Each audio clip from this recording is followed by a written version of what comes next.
First class में हमने surface chemistry में एडजॉर्प्शन को देखा था। ये सरफेस केमिस्ट्री का सेकंड लेक्चर है। इस लेक्चर में हम कोलॉइडल सॉल्यूशन को डिस्कस करने जा रहे हैं। तो बच्चों, कोलॉइडल सॉल्यूशन होता क्या है? तो किसी भी सॉल्यूशन में तुम्हें पता है, जैसे ट्रू सॉल्यूशन की अगर हम बात करें तो एक सॉल्वेंट होता है, दूसरा सॉल्यूट होता है। तो अगर पार्टिकल का साइज, सॉल्यूट का जो साइज़ है उसका अगर डायमीटर की अगर हम बात करें तो अगर डायमीटर 10⁻⁹ मीटर से कम होगा, चाहे 1 नैनोमीटर से कम होगा, तो उसे हम बोलते हैं ट्रू सॉल्यूशन। अगर उसका डायमीटर 10⁻⁴ मीटर से ज़्यादा होगा, यानी वो बड़े साइज़ का होगा, तो हम उसे सस्पेंशन बोलते हैं। और अगर पार्टिकल का साइज़ इन दोनों के बीच में आता है तो वैसे सॉल्यूशन को हम बोलते हैं कोलॉइडल सॉल्यूशन। कहने का मतलब कोलॉइडल सॉल्यूशन में जो भी डिसॉल्व पार्टिकल होता है, उन पार्टिकल का जो साइज़ है वो सस्पेंशन और ट्रू सॉल्यूशन के बीच में रहता है। ठीक है, ट्रू सॉल्यूशन तो आपको पता है, वाटर में चीनी मिक्स कर दो, चाहे नमक मिक्स कर दो, तो उसे हम बोलते हैं ट्रू सॉल्यूशन। पार्टिकल का साइज़ बहुत ही छोटा हो जाता है। सस्पेंशन देखो क्या होता है, अगर वाटर में तुम मिट्टी को मिक्स करते हो और उसको तुम रख देते हो कुछ देर तक, अच्छे से घोल कर तुम उसे रख दोगे कुछ देर तक, तो तुम नोटिस करोगे कि जो मिट्टी का कण है कुछ देर में नीचे आकर बैठ जाता है। ऐसे सॉल्यूशन को हम सस्पेंशन बोलते हैं। कहने का मतलब उसका पार्टिकल जो है वो थोड़ी देर बाद ग्रेविटी की वजह से नीचे जाकर बैठ जाता है। कोलॉइडल सॉल्यूशन में ऐसा नहीं होता है, जो कि हम लोग आगे देखेंगे। तो कोलॉइडल सॉल्यूशन के पार्टिकल का साइज जो है वो ट्रू सॉल्यूशन और सस्पेंशन के बीच में रहता है। रेंज ये रहता है, याद रखना है इसको। 10 गुना का आगे पीछे भी हो सकता है, ऐसा नहीं है कि बिल्कुल डेफिनेटली यहाँ पे जहाँ पे एंड करेगा वहीं पे सस्पेंशन शुरू हो जाएगा। ठीक है, तो इसको दिमाग में रखना। अब देखो बच्चों, कोलॉइडल सॉल्यूशन होता क्या है। तो जिस प्रकार से ट्रू सॉल्यूशन में आपने पढ़ा था पहले कि एक तो सॉल्यूट होता है और दूसरा सॉल्वेंट होता है, बिल्कुल उसी प्रकार से अगर हम बात करें कोलॉइडल सॉल्यूशन की, तो कोलॉइडल सॉल्यूशन में जो सॉल्वेंट होता है उसके जगह पे हम बोलते हैं डिस्पर्सन मीडियम। सॉल्वेंट के जगह पे कोलॉइडल सॉल्यूशन में जो भी फेज होता है उसे हम बोलते हैं डिस्पर्सन मीडियम, और सॉल्यूट के जगह पे जो भी पार्टिकल होता है उसे हम बोलते हैं डिस्पर्स्ड फेज।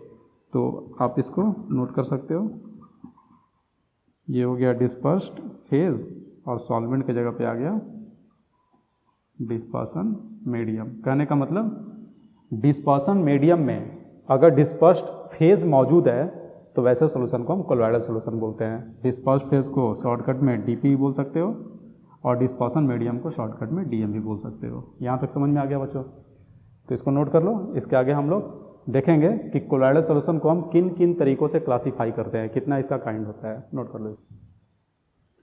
तो देखो बच्चों, हमारा डिस्पर्शन फेज जो है और डिस्पर्सन मीडियम है, उनके फेज के बेसिस पे, या सॉलिड होगा, लिक्विड होगा, चाहे गैस होगा, उसके बेसिस पे कोलॉइडल सॉल्यूशन को हम किस तरीके से क्लासीफाई करते हैं। तो देखो, सपोज करो मीडियम हमारा है ना, सॉलिड है, चाहे लिक्विड है चाहे गैस है, और तीनों में जो पार्टिकल है वो सॉलिड फेज का ही है। ध्यान देना, ये डिस्पर्सन मीडियम है, ये डिस्पर्स्ड फेज है। डिस्पर्सन मीडियम तीनों में से कोई भी फेज हो, लेकिन पार्टिकल हमारा सॉलिड फेज में है, तो वैसे सोल को हम कहते क्या हैं। अगर सॉलिड में सॉलिड को तुम डालते हो, अगर सॉलिड मीडियम है और जो हमारा फेज है वो भी सॉलिड है, तो वैसे को हम सॉलिड सोल बोलते हैं। इसका एग्जांपल होता है कलर्ड ग्लास। ग्लास में जो कलर आता है, चाहे जेम स्टोन होता है। जेम स्टोन जानते हो कि जो अंगूठी पहनते हैं ना, उसमें बहुत सारा जो पत्थर होता है उसे हम लोग जेम स्टोन बोलते हैं। इसका एक और एग्जांपल जेम स्टोन है। तुम लोगों को जो शीट मिला है, चाहे डिस्क्रिप्शन में जानकारी दिया हुआ रहेगा, उसके हिसाब से तुम्हारे पास जो शीट रहेगा, चाहे पीडीएफ रहेगा, तो उसमें ये सारा कुछ लिखा हुआ है। वहाँ से तुम चाहो तो कॉपी में नोट भी कर सकते हो, बोर्ड से भी नोट कर सकते हो, और जो एक्स्ट्रा एग्जाम्पल है जो यहाँ पे नहीं आ रहा है वो तुम वहाँ अपने, है ना, उस जो नोट्स है सरफेस केमिस्ट्री का, वहाँ से तुम कॉपी कर लेना। तो अगर सॉलिड मीडियम में सॉलिड को डिसॉल्व करते हो तो वैसे कोलॉइडल सॉल्यूशन को हम सॉलिड सोल बोलते हैं। उसका एग्जांपल हो गया कलर्ड ग्लास, चाहे जेम स्टोन। याद हो गया ये? अगर तुम लिक्विड में सॉलिड को डालते हो तो इसको हम केवल सोल बोलते हैं, केवल सोल। जैसे मान लो लिक्विड है, उसमें गोल्ड का बहुत सारा आइटम है, तो उसे हम बोलेंगे गोल्ड सोल। अगर सल्फर का आइटम है तो बोलेंगे सल्फर सोल बोलेंगे।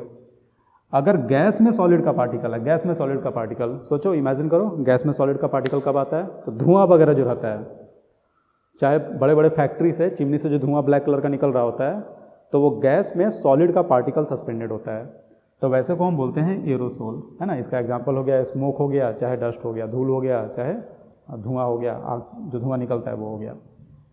लिक्विड में सॉलिड के मिक्स होने का एग्जांपल पेंट वगैरह हो गया, घर में जो पेंट वगैरह जो हम लगाते हैं उसमें लिक्विड में सॉलिड सोल होता है। तुम नोटिस किए होगे कि पेंट करने के बाद वो सॉलिड सरफेस की तरह वो तैयार हो जाता है, उसको अगर तुम उखाड़ोगे तो सॉलिड बिल्कुल निकलता चला जाएगा। ठीक है, तो ये 3 याद हो गया आपको। सॉलिड में अगर सॉलिड को डिसॉल्व करेंगे तो सॉलिड सोल, लिक्विड में सॉलिड को डिसॉल्व करेंगे तो लिक्विड सोल, गैस में सॉलिड को डिसॉल्व करेंगे तो एरोसोल। एग्जाम्पल बताओ इसका बिना देखे हुए। सॉलिड में सॉलिड को जेम स्टोन बताए थे, कलर्ड ग्लास बोले थे। लिक्विड में अगर सॉलिड को डिसॉल्व करोगे, इसका एग्जाम्पल पेंट होता है। गैस में अगर सॉलिड है तो स्मोक हो गया चाहे डस्ट हो गया। याद हो गया यहाँ तक? अब देखो फिर से हम वही काम कर रहे हैं। मीडियम हमारा सॉलिड लिक्विड गैस है, लेकिन इस बार उसमें लिक्विड मिला हुआ है। तो अगर तुम सॉलिड में लिक्विड को मिलाते हो तो उसे हम जेल बोलते हैं। उस कोलोइडल सॉल्यूशन का नाम होता है जेल। सॉलिड में अगर लिक्विड को मिक्स कर रहे हो, इसका एग्जांपल क्या हो जाएगा? चीज़ हो गया, चाहे बटर हो गया, चाहे जेलीज हो गया, है ना, जो जेलीज आता है मार्केट में जो मिलता है, चाहे चीज़ हो गया चाहे बटर हो गया। इसमें क्या करता है कि हमारा जो मीडियम है वो सॉलिड होता है और उसमें लिक्विड को मिक्स करके अच्छे से उसको डिसॉल्व कर देता है, तो वो कोलोइडल सॉल्यूशन बन जाता है। ठीक है, अगर लिक्विड में तुम लिक्विड को मिक्स करते हो, जैसे वाटर में ऑयल मिक्स कर दो, चाहे ऑयल में वाटर मिक्स कर दो, तो उसे हम बोलते हैं इमल्सन। इसका एग्जाम्पल हो गया दूध हो गया, है ना, चाहे हेयर क्रीम हो गया। गैस में अगर लिक्विड का पार्टिकल है, इसका एग्जांपल क्या होता है? गैस में लिक्विड का पार्टिकल, स्प्रे वगैरह देखे होगे तुम लोग। स्प्रे में क्या होता है? गैस होता है, उसमें मिस्ट का पार्टिकल होता है हल्का हल्का, फॉग हो गया, कुहासा हो गया, है ना, चाहे क्लाउड्स हो गया। तो ये सारा कुछ गैस में लिक्विड के पार्टिकल का एग्जाम्पल है। ऐसो को हम बोलते हैं लिक्विड एरोसोल। अगर गैस में सॉलिड पार्टिकल है, डस्ट वगैरह, तो उसे हम बोलते हैं एरोसोल। लेकिन गैस में अगर लिक्विड का पार्टिकल है तो उसे हम बोलते हैं लिक्विड एरोसोल। इसका एग्जाम्पल हो गया फॉग, मिस्ट, चाहे क्लाउड हो गया। समझ में आ गया यहाँ तक? अब देखो बच्चों, हम चाहें तो सॉलिड चाहे लिक्विड मीडियम में गैस को भी मिक्स कर सकते हैं। जैसे फोम देखे होगे तुम। फोम में तुम नोटिस करते हो, फोम जैसे इलेक्ट्रिकल इक्विपमेंट को फोम में पैक करके रखा जाता है ताकि उसको नुकसान ना पहुँचे। तो फोम को अगर तुम दबाओगे तो उसमें एयर ट्रैप्ड होता है ना, तो वो सॉलिड में गैस का एग्जाम्पल हो गया फोम। उसी प्रकार से लिक्विड में भी गैस को मिक्स कर सकते हो। जैसे साबुन का झाग जो तैयार होता है ना, तो उसमें गैस जो है वो बबल बनाकर लिक्विड के अंदर में ट्रैप हो जाता है, तो वो लिक्विड में गैस का एग्जाम्पल हो गया। फोम चाहे फ्रोथ बोलते हैं उसको, विप्ड क्रीम हो गया, जो दूध को जो अच्छे से उसका जो विप्ड क्रीम जो निकलता है, चाहे झाग हो गया, फ्रोथ का मतलब झाग होता है। और सॉलिड में गैस का जो एग्जाम्पल है वो हो गया फोम, रबर, चाहे प्यूमिस स्टोन वगैरह हो गया। तो ये याद कर लेना, इंपॉर्टेंट है। सिंपल ऑब्जेक्टिव में ऐसा पूछ सकता है, इसको नोट कर लो और इसको अच्छे से याद रखना जो भी समझा है। एक और बात, ये जो क्लासिफिकेशन हमने देखा है इसका हेडिंग दे देना, on the basis of physical state of dispersion phase and dispersion medium. ये क्लासिफिकेशन जो है ये डिस्पर्सन मीडियम और डिस्पर्स फेज के बेसिस पे है। सॉलिड में लिक्विड, चाहे सॉलिड में लिक्विड, चाहे गैस में लिक्विड, बाकी बातें तुमको समझ में आ चुकी है, तो ये हेडिंग दे देना। और क्या क्लासिफिकेशन हम करते हैं? अगला क्लासिफिकेशन हमारा है कि अगर डीपी और डीएम के बीच में अट्रैक्शन है तब हम उसे क्या बोलेंगे, और अगर दोनों के बीच में रिपल्सन है तो वैसे कोलोइडल सॉल्यूशन को हम क्या बोलते हैं। तो इसको आप नोट करिए, अगला हम देखते हैं थोड़ी देर में। On the basis of affinity और interaction between DP and DM. DP और डीएम के बीच में अगर अट्रैक्शन होता है तो उसे हम बोलते हैं लायोफिलिक कोलोइड, और अगर दोनों के बीच में रिपल्सन होता है तो उसे हम बोलते हैं लायोफोबिक कोलोइड, है ना। तो यहाँ पे लिख लेना, लायोफोबिक कोलोइड में attraction between DP and DM, और इसमें क्या हो जाता है, repulsion between DP and DM. तो ये याद हो गया आपको। जब अट्रैक्शन होगा दोनों फेज के बीच में, डीपी और डीएम के बीच में, तो उसे हम लायोफिलिक कोलोइड बोलेंगे, और अगर रिपल्सन होगा तो उसे हम लायोफोबिक कोलोइड बोलेंगे। अगर मीडियम तुम वाटर इस्तेमाल करते हो तो यही क्लासिफिकेशन चेंज हो जाता है हाइड्रोफिलिक और हाइड्रोफोबिक में। हाइड्रोफिलिक वो होगा जिसमें वाटर और पार्टिकल के बीच में अट्रैक्शन हो, और जब वाटर और पार्टिकल के बीच में रिपल्सन होगा तो उसे हम बोलेंगे लायोफोबिक कोलोइड। फोबिया से बना है, फोबिया डर, फिलिक का मतलब होता है लविंग स्पेसिस। तो लायोफिलिक का मतलब हो गया डीपी और डीएम में अफिनिटी है, अट्रैक्शन है। लायोफोबिक में अफिनिटी नहीं है, अट्रैक्शन नहीं है। नीचे में एक लाइन लिख सकते हो, if water is medium they are called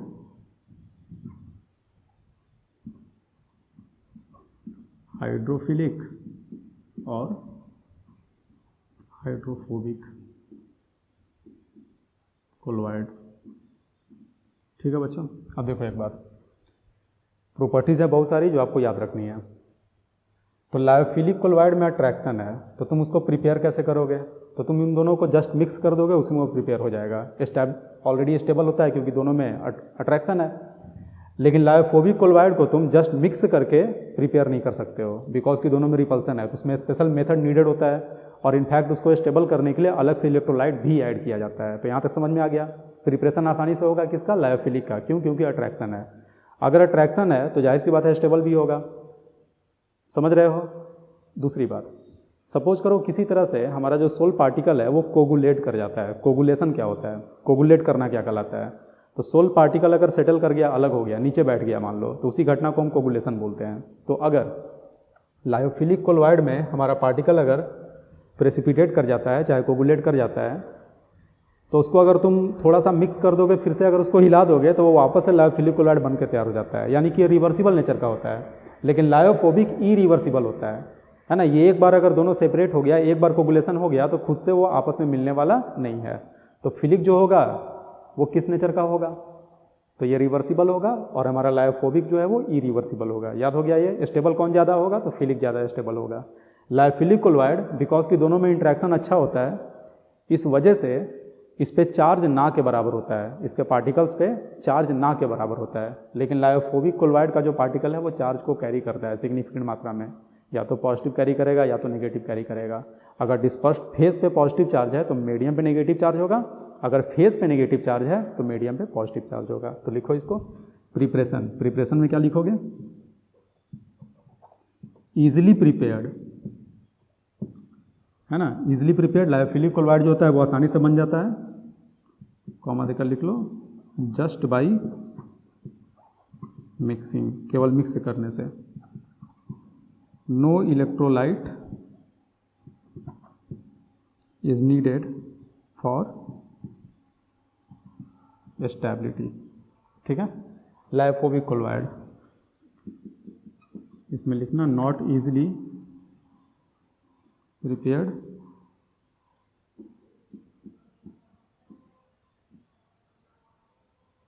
special methods are needed. और साथ में क्या करते हैं बच्चों? इलेक्ट्रोलाइट ऐड करते हैं बाहर से।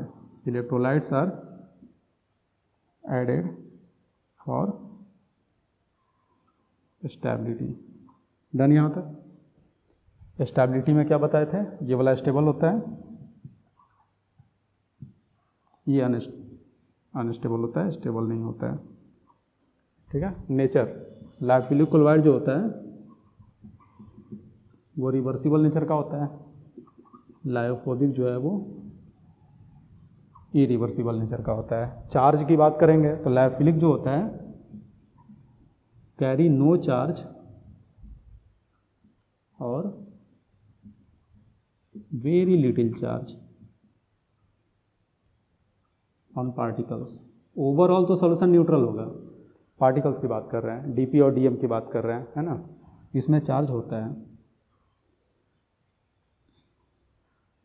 पार्टिकल्स कैरी पॉजिटिव और नेगेटिव चार्ज। नोट करो यहाँ तक, उसके बाद आगे बढ़ते हैं। आगे देखो बच्चों, हाइड्रेशन क्या होता है? हाइड्रेशन का मतलब होता है कि पार्टिकल वाटर में कितने अच्छे से डिसॉल्व हुआ है ना। उसका जैसे सोडियम आयन है, सोडियम आयन को अगर वाटर में ऐड करोगे तो वाटर का जो डाइपोल होता है उसको बहुत अच्छे से चारों तरफ से सराउंड कर लेता है, उसका डिसोल्यूशन बहुत अच्छे से होता है।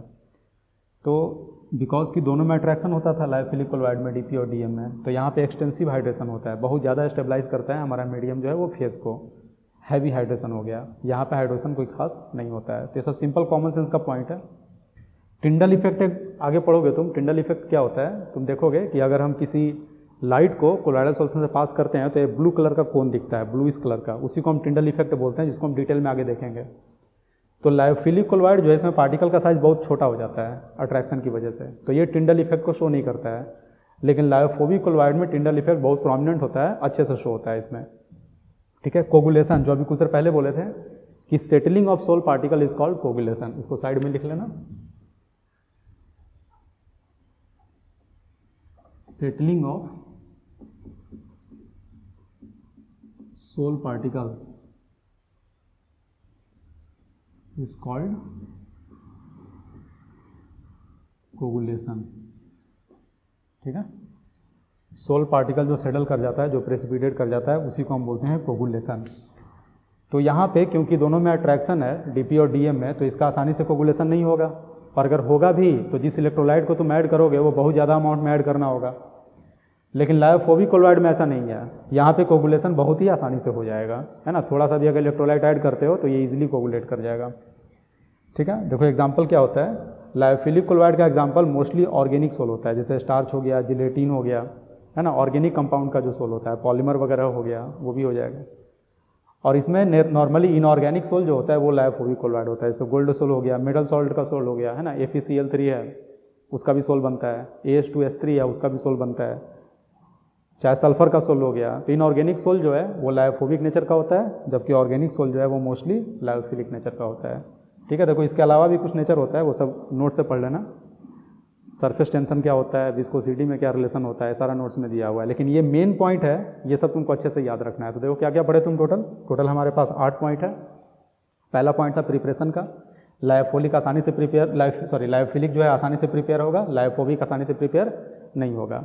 ठीक है, दूसरा पॉइंट आया था हमारा स्टेबिलिटी का। हमने देखा था कि लायोफिलिक क्लोराइड जो है वो हाईली स्टेबल हो रहा था, लेकिन लायोफोबिक क्लोराइड जो है वो हाईली स्टेबल नहीं था। ठीक है, तीसरा पॉइंट था नेचर का। तो लायोफिलिक जो है वो रिवर्सिबल नेचर का था, आसानी से बन जाएगा कोगुलेशन अगर होता भी है तो। और लायोफोबिक जो था वो इरिवर्सिबल नेचर का था। ठीक है, यहाँ तक हो गया था, है ना। चौथा पॉइंट आया था चार्ज का। हमने देखा था कि लायोफिलिक में चार्ज नहीं के बराबर होता है, नहीं होता है, चाहे अगर होता भी हो तो बहुत कम होता है। लायोफोबिक में चार्ज जो है ठीक ठाक मात्रा में रहता है, डीपी पे पॉजिटिव होगा तो डीएम पे नेगेटिव होगा, और उल्टा भी हो सकता है। ठीक है, उसके बाद हमने ये 4 देखा, इसमें क्या क्या है, हाइड्रेशन है। तो लायोफिलिक का अच्छा हाइड्रेशन होता है क्योंकि स्टेबल होता है, यहाँ पे हाइड्रेशन अप्रेसिएबल मात्रा में नहीं होता है। ठीक है, टिंडल इफेक्ट, लायोफिलिक जो है वो टिंडल इफेक्ट शो नहीं करेगा, पार्टिकल का साइज बहुत ही छोटा है। लायोफोबिक जो है वो टिंडल इफेक्ट बहुत अच्छे से शो करता है क्योंकि पार्टिकल का साइज जो है वो ठीक ठाक मात्रा में है। ठीक है, कोगुलेशन, इसका आसानी से कोगुलेशन नहीं होगा क्योंकि बहुत स्टेबल होता है ये, इसका आसानी से कोगुलेशन हो जाएगा, है ना, क्योंकि रिपल्सन है। तो अगर रिपल्सन है डीपी और डीएम में तो डीपी को प्रेसिपिटेट करना बहुत ही आसान है, थोड़ा सा भी अगर इलेक्ट्रोलाइट ऐड कर दोगे तुरंत कोगुलेट कर जाएगा। लास्ट में एग्जाम्पल, तो लायोफिलिक में बता चुका ऑलरेडी कि मोस्टली इसका ऑर्गेनिक सोल एग्जाम्पल होता है और इसका इनऑर्गेनिक सोल एग्जाम्पल होता है। ठीक है, नोट करिए इसको, बढ़ते हैं आगे। देखो बच्चों, हम कोलोइडल सॉल्यूशन पढ़ रहे थे, उसका क्लासिफिकेशन, पहला क्लासिफिकेशन हमने देखा था फेज के बेसिस पे, दूसरा क्लासिफिकेशन हमने देखा डीपी और डीएम के बीच में अट्रैक्शन चाहे रिपल्सन के बेसिस पे, तीसरा क्लासिफिकेशन हम देख रहे हैं on the basis of size of DP particles, actually DP particles नहीं, on the basis of size of atoms और मॉलिक्यूल्स, ऐसा लिखते हैं, समझाते हैं क्यों ऐसा लिखे हैं। इस बेसिस पे 3 तरह का होता है, मल्टी मॉलिकुलर, मैक्रोमॉलिकुलर और एसोसिएटेड कोलोइड होता है। मल्टी मॉलिकुलर में जो एटम चाहे मॉलिक्यूल उसका साइज बहुत ही छोटा है, कोलोइडल रेंज से छोटा है, तो हम देखेंगे कि किस प्रकार से कोलोइडल सॉल्यूशन बनेगा। मैक्रोमॉलिक्यूल में जो एटम चाहे मॉलिक्यूल में ऑलरेडी कोलोइडल रेंज में है, और एसोसिएटेड जो है वो थोड़ी देर में देखेंगे। तो मल्टी मॉलिकुलर में क्या होगा बच्चों, जैसे मान लो कि गोल्ड सोल है चाहे सल्फर सोल है, तो उसका एटम तो बहुत ही छोटा होता है, उसके एटम का साइज 10⁻⁹ मीटर से चाहे 1 नैनोमीटर से छोटे साइज़ का होता है। ये जो साइज़ की हम बात कर रहे हैं ये कोलोइडल पार्टिकल की बात नहीं कर रहे हैं, डीपी की बात नहीं कर रहे हैं, हम एटम चाहे मॉलिक्यूल की बात कर रहे हैं। तो एटम चाहे मॉलिक्यूल अगर इस साइज से छोटा है तो हमारा कोलोइडल सॉल्यूशन तो बन नहीं पाएगा। तो इसमें होता क्या है कि बहुत सारा एटम, 1000, 100, 500 ऐसे बहुत सारा एटम्स एक साथ मिलकर जमा हो गया, वंडर वाल्स फोर्सेस के द्वारा एक साथ एक दूसरे को पकड़ के रखा है, तो उसका एग्रीगेट बन के तैयार हो गया। और वही एग्रीगेट जो होता है वो डीपी पार्टिकल्स के रेंज में चला जाता है, 10⁻⁹ मीटर से 10⁻5 मीटर के रेंज में चला जाता है, और इस रेंज में जाते ही कोलोइडल सॉल्यूशन बन के तैयार हो जाता है। ठीक है, तो ये समझ में आ गया। क्या समझे इसमें कि जो ओरिजिनली एटम चाहे मॉलिक्यूल है उसका साइज बहुत ही छोटा था, तो वो एक साथ जमा होकर कोलोइडल रेंज वाले पार्टिकल का निर्माण कर दिया, और जिसके बेसिस पे कोलोइडल सॉल्यूशन बन के तैयार हो गया। ये इनऑर्गेनिक सोल है, और इनऑर्गेनिक सोल अभी हम कुछ देर पहले देखे थे कि जनरली किस नेचर का होता है, तो लायोफोबिक नेचर का होता है। डन हो गया ये। अगला देखो मैक्रोमॉलिकुलर। मैक्रोमॉलिकुलर इसमें कुछ खास नहीं है, पार्टिकल जो है वो पहले से ही लार्जर मॉलिक्यूल रहता है, ऑलरेडी वो कोलोइडल रेंज में रहता है, तो उसको तुम मिक्स कर दोगे सीधे पानी में और यहाँ पे हमारा कोलोइडल सॉल्यूशन बन के तैयार हो जाएगा। तो जिसका एग्जांपल जनरली पॉलीमर होता है, चाहे starch, cellulose, gelatin, normally organic sol हो गया। और ऑर्गेनिक सोल होने का मतलब ये कौन सा है, ये जनरली लायोफिलिक सोल होता है। मॉलिकुलर वेट बहुत ही हाई होगा इसके पार्टिकल्स का। तो डन हो गया यहाँ तक नोट कर लो। एसोसिएटेड कोलॉइड में देखो क्या होता है। एसोसिएटेड कोलॉइड में जो हमारा पार्टिकल है वो स्पेशल नेचर का रहता है। उसमें एक पोलर पार्ट होता है, एक नॉन पोलर पार्ट होता है, और एक पार्टिकुलर कंसंट्रेशन के नीचे अगर वो है तब वो ट्रू सोल्यूशन की तरफ बिहेव करेगा। लेकिन जैसे तुम उसका कंसंट्रेशन बढ़ा दोगे, एक पार्टिकुलर कंसंट्रेशन को जैसे ही क्रॉस करेगा वो कोलॉइडल सोल्यूशन की तरफ बिहेव करने लगेगा। तो इसको नोट करो, उसके आगे बताते हैं।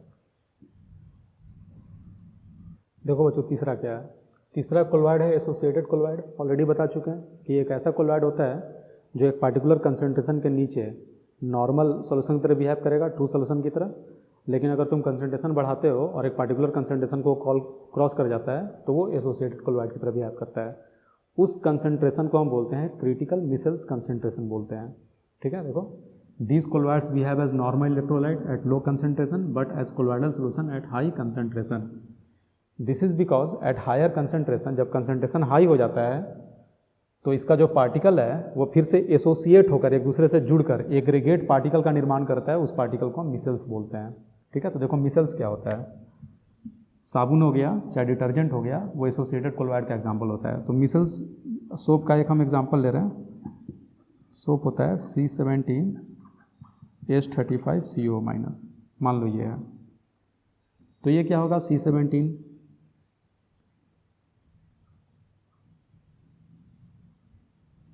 ऐसे हो गया और यहाँ पे CO- है मान लो।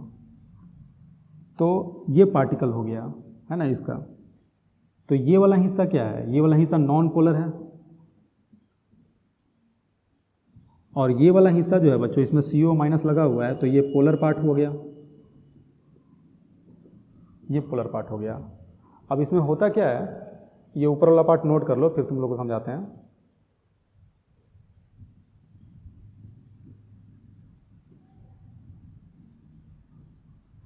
अब देखो इसमें होता क्या है कि अगर तुम वाटर में इसको ऐड करोगे तो इसका एक साथ हजारों मॉलिक्यूल है वहाँ मौजूद। तो ये जो नॉन पोलर पार्ट है वो एक दूसरे को अट्रैक्ट करेगा और फिर इस प्रकार से है ना एक राउंड स्ट्रक्चर बना लेता है ऐसे।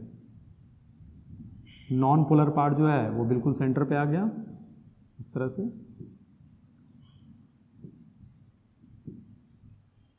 और जो पोलर पार्ट है वो एक्सपोज्ड है बाहर की ओर। CO-, CO-, CO-, इस तरीके से ये जो चीज़ बना ये वाला, इसी को हम बोलते हैं मिसेल्स। और ये मिसेल्स जो है ये कोलॉइडल रेंज में रहता है, यानी पहले से पार्टिकल का साइज कोलॉइडल रेंज में नहीं था। समहाउ ये मल्टी मॉलिकुलर की तरह है, मल्टी मॉलिकुलर, और इसमें बस डिफरेंस यही है कि इसमें एक पार्टिकुलर कंसंट्रेशन के ऊपर मिसेल्स का फॉर्मेशन होगा, है ना, उसमें ऐसा नहीं होता है। तो ये मिसेल्स का फॉर्मेशन हो गया, ठीक है, एसोसिएटेड कोलॉइड में। लिख लेना CMC।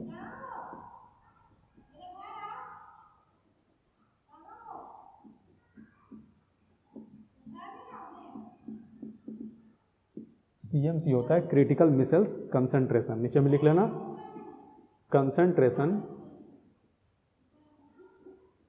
above which micelles formation takes place is called critical missiles concentration, CMC। एक और टर्म होता है बच्चों क्राफ्ट टेम्परेचर। क्राफ्ट टेम्परेचर में लिख लेना कि जो मिसेल्स का फॉर्मेशन होता है वो एक पार्टिकुलर टेम्परेचर के ऊपर होता है, उसी टेम्परेचर को हम बोलते हैं Krafft temperature. Micelles formation takes place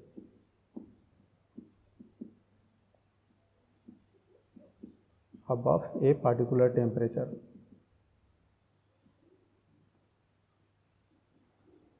called Krafft temperature. समझ गए यहाँ तक? अब जो सोप है, जो साबुन है, उसका जो क्लीनिंग एक्शन होता है, जो भी वो साफ करता है, वो इसी नेचर की वजह से करता है। किस प्रकार से, देखो तो एसोसिएटेड कोलॉइड में बहुत सारा पार्टिकल जो है छोटे छोटे साइज का, वो आपस में मिलकर एक बड़े साइज का पार्टिकल बना लिया जिसे हम बोल रहे हैं मिसेल्स। अगर मान लो तुम कपड़ा धोते हो तो सपोज करो ये गंदगी है, तो इस गंदगी में ये गंदगी जो रहता है नॉर्मली ये ऑर्गेनिक नेचर का रहता है, तेल हो गया चाहे ग्रीस हो गया ऑर्गेनिक नेचर का रहता है। तो ये जो बीच का जो हिस्सा है, ये वाला जो हिस्सा है, ये जाकर यहाँ पे इस प्रकार से पेनिट्रेट कर देगा ऐसे, और जो एक्सपोज्ड हिस्सा है वो पोलर पार्ट है। और जब तुम इसको वाटर में रिंज करोगे तो पानी जो है, पानी भी पोलर नेचर का होता है, तो वाटर जो है वो इस वाले पार्ट के साथ बॉन्ड बना लेगा, क्योंकि वाटर पोलर है, ये भी पोलर है, पोलर और पोलर एक दूसरे को अट्रैक्ट करेगा, तो वाटर जो है पोलर पार्ट के साथ बॉन्ड बना लेगा। और जब तुम इसको रिंज करोगे तो जब पानी नीचे गिरेगा तो अपने साथ में इसको भी खींचेगा, और ये जब खींचा जाएगा तो दूसरे साइड से गंदगी को लेकर भी बाहर निकल जाएगा। तो ये सोप का क्लीनिंग एक्शन होता है। बाकी डिटेल में थियरी में पढ़ लेना, है ना, हम तुमको ओवरव्यू दे दिया, समझा दिया अच्छे से, ठीक है, नोट कर लो इसको। और दो चीज़ तुमको क्या बताएं कि वह कंसंट्रेशन जिसके ऊपर में मिसल्स का फॉर्मेशन होगा उसे हम CMC चाहे क्रिटिकल मिसल्स कंसंट्रेशन बोलते हैं, और जिस टेम्परेचर के ऊपर यह घटना घटती है उसे हम क्राफ्ट टेम्परेचर बोलते हैं। नोट कर लो इसको। अब देखो इंपॉर्टेंट वाला तो तुम पढ़ लिए, मल्टीमॉलिकुलर कोलॉइड, एसोसिएटेड कोलॉइड, मैक्रोमॉलिकुलर कोलॉइड, पिछले वाले में हमने देखा था साइज़ के बेसिस पे, एटम्स चाहे मॉलिक्यूल के साइज़ के बेसिस पे। उसके पहले हमने फेस के बेसिस पे देखा था, और लाइफिलिक लाइफोबिक जो था वो अट्रैक्शन रिपल्सन के बेसिस पे था। ये दोनों कोई खास इंपॉर्टेंट नहीं है, बस इसको समझा देते हैं। On the basis of chemical composition, है ना, इसका दो example, inorganic sol and organic sol. Inorganic sol पहले भी देखे हो, मेटल सोल जो होता है वो इनऑर्गेनिक सोल होता है, नॉन मेटल सोल में भी आता है, सल्फर हो गया, आयोडीन हो गया, चाहे ग्रेफाइट हो गया। ऑक्साइड चाहे हाइड्रोक्साइड का जो सोल होता है वो भी इनऑर्गेनिक सोल हो गया, Fe2O3, FeOH3, AlOH3, नाम से क्लियर है, सारा इनऑर्गेनिक है ये सारा। सॉल्ट का AgBr, AgI, चाहे ना, ये आर्सेनिक है, AS2S3। ऑर्गेनिक सोल में होमो पोलर सोल हो गया और हाइड्रोक्सी सोल हो गया। हाइड्रोक्सी सोल यानी OH लगा रहेगा, स्टार्च हो गया। होमोपोलर, होमोपोलर कहने का मतलब जो इसमें पार्टिकल होगा वो सिमिलर चार्ज को कैरी करेगा। इसका एग्जांपल लैटेक्स होता है, जो कि बेंजीन में रबर को डालोगे तो वहाँ से नेगेटिवली चार्ज लैटेक्स हमको मिलता है। हो गया बच्चों ये, है ना, on the basis of chemical composition. इसमें इनऑर्गेनिक सोल हो गया, ऑर्गेनिक सोल हो गया। अब देखो अगला, on the basis of charge, ये थोड़ा सा बस इंपॉर्टेंट है। On the basis of charge, इसका एग्जाम्पल याद रखना, डायरेक्ट पूछ सकता है कि कौन सा सोल किस चार्ज का रहता है, चाहे कोगुलेशन में भी ये जानकारी थोड़ा काम आएगा। On the basis of charge on DP, है ना, DM की बात नहीं कर रहे हैं, DP की बात कर रहे हैं। तो अगर DP पे पॉजिटिव चार्ज है तो उसे हम पॉजिटिव सोल बोलेंगे। इसका एग्जांपल होता है मेटल ऑक्साइड चाहे हाइड्रोक्साइड, ऑलरेडी हम ये एग्जांपल देख चुके हैं इनऑर्गेनिक सोल का। ये सारा का सारा पॉजिटिव सोल होता है, Fe2O3, FeOH3, AlOH3, चाहे SnO2 हो गया, ये सब पॉजिटिव सोल है। बेसिक डाई जो रहता है, डाई का मतलब कलर, डाई का मतलब कलर, तो बेसिक नेचर का जो डाई है, फॉर एग्जांपल मेथिलीन ब्लू चाहे बिस्मार्क ब्राउन जो रहता है वो भी पॉजिटिव सोल होता है। डन हो गया ये भी। देखो नेगेटिव सोल में क्या आएगा, मेटल का जो सोल है, मेटल हाइड्रोक्साइड का जो सोल है चाहे ऑक्साइड का जो सोल है वो पॉजिटिव सोल है, लेकिन मेटल सोल जो है वो नेगेटिव सोल होता है, जैसे सिल्वर हो गया, गोल्ड हो गया, प्लैटिनम हो गया। सल्फाइड जो भी आएगा, देखो इनऑर्गेनिक सोल में, है ना, सल्फाइड यहाँ पे हमने लिखा था, H2S3 लिखा था, तो H2S3, CdS, IgS हो गया, तो ये सब नेगेटिव सोल में चला गया, ठीक है। नेचुरल सोल जो लैटेक्स था हमारा, लैटेक्स, है ना, नेगेटिवली चार्ज होता भी है, तो लैटेक्स हो गया, ब्लड हो गया, चारकोल हो गया, ये सब नेचुरल सोल में चला जाता है, नेचुरली मिलेगा। ये वाला सोल जो है वो नेचुरली मिलता है, बनाना नहीं पड़ता है। एसिडिक डाई जो हो गया, ध्यान देना, बेसिक डाई जो था वो पॉजिटिव सोल का एग्जाम्पल था, लेकिन एसिडिक डाई जो है वो नेगेटिव सोल का एग्जाम्पल है। इसका एग्जाम्पल हो गया योसिन चाहे कॉन्गो रेड हो गया, ठीक है बच्चों। तो क्लासिफिकेशन हमने अच्छे से देख लिया, पढ़ना इस क्लास को अच्छे से, है ना। और जो मटेरियल मिला है, जो नोट्स मिला है, डिस्क्रिप्शन में जो भी जानकारी दिया हुआ है उसके बेसिस पे जो आपके पास PDF होगा चाहे जो मटेरियल मिल गया, ये सारा का सारा कैटेगरी जो है अच्छे से तुम पढ़ लेना, अंडरलाइन कर लेना और उसको याद कर लेना। इससे बहुत ही आसान सवाल पूछता है और वो डायरेक्ट नोट्स से मैच कर जाता है, ठीक है। तो आज के लिए इतना ही। अगले क्लास में हम लोग प्रिपरेशन देखेंगे कोलॉइड का और प्रॉपर्टीज़ देखेंगे। नोट कर लो इसको और थैंक यू वेरी मच।